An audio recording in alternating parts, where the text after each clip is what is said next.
IPL, BBL, microneedling, halo laser. How do you make sense of it all? Let's give you a really quick cheat sheet in talking about what each of these procedures are and what the benefits of each of them are.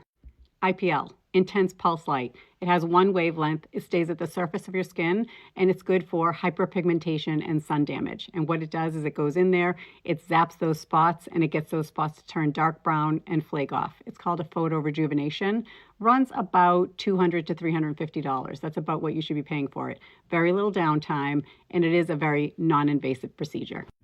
BBL is like an IPL on steroids. So a BBL has several wavelengths of light. And what the BBL is doing is the BBL is actually going to the deepest layers of cells, the basal cells.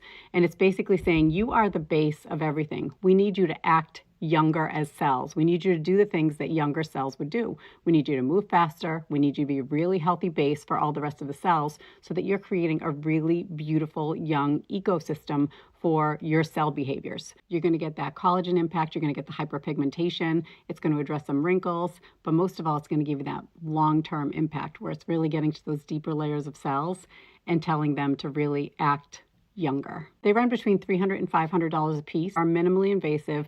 You will get some redness, you will get a little bit of swelling, you might get 24 to 48 hours of downtime, and then you can resume your actives after about 3 days. Now let's talk about microneedling, and I did 2 rounds of microneedling this year.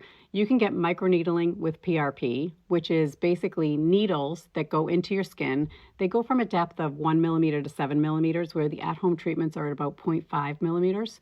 So it really is an invasive treatment where they're taking the needles and they are actually pressing them into your skin and creating channels so that they can actually get the PRP in there or other serums in there. So microneedling is actually intended to create those channels and create that skin damage so that the collagen is basically coming to save the day. So you want that collagen induction happening, and that's what the microneedling is actually doing. Now, the microneedling with PRP is a wonderful procedure, and it doesn't really have a lot of risks. You will have some downtime, you will have some swelling, you will also have some redness. So for sure, you're going to need a few days to recover, but there aren't as many dangers associated with the microneedling and PRP there are with the microneedling and the radiofrequency. A microneedling PRP will cost you anywhere from $500 to $700. A microneedling with radiofrequency, which we're going to talk about next, is going to cost you more around that $800 mark, and it could be upwards of $1,000. So let's talk about microneedling with radiofrequency. I did it. I've done it twice. I will actually never do it again, and this is entirely a personal opinion. I think that it comes with a lot of risks because when you start to bring radiofrequency into it, they're generating heat. So they're doing everything that they're doing from a microneedling perspective and creating those channels. And then they're taking radiofrequency and they're injecting heat into your skin and under your skin. And what they're doing is they're trying to disrupt under those layers of skin so that it creates that collagen at very deep layers so you do get that lifting and that plumping. So if you have the right provider, it could be a really effective treatment. For me, the risks that the heat could be just a smidge too high and can actually start melting the fat just became a significant concern for me. So when you think about the Lutronic, the Morpheus 8, there are several name brands out there. I'm going to shy away from the microneedling RF, but you should know that it is an option for you if you're really looking for that deep collagen, lifting, plumping. And I do think that I saw some results in my jawline, in tightening my jawline. But again, the concerns and the risks for me were not worth it. But it is an option for you. Now, the halo laser was an incredible process for me. It did require quite a bit of downtime. So when I really took a look at it, it took me about 8 days to fully recover, and I do have a video on it.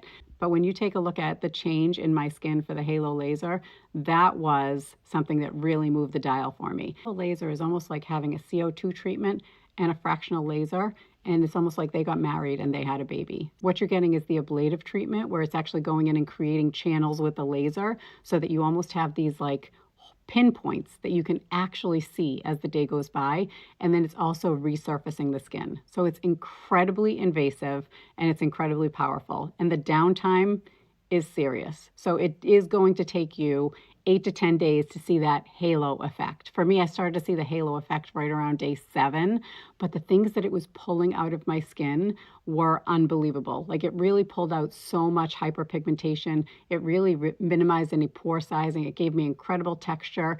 And over 3 months, you really should see some lift and thickening from it. So it really is intended to do all of the things that the other treatments do.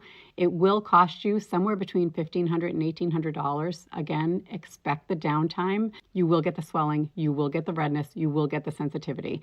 But I will tell you, the results from the Halo laser were like nothing I've ever seen before. So I hope this has been helpful to talk to you a little bit about these 5 procedures, because I think sometimes it's really hard to pull apart what each of those procedures are and what is perfect for your skincare agenda. This is based on my personal experience and my personal research, so you can make better decisions and ask the right questions. So if you have any questions, drop them in the comments.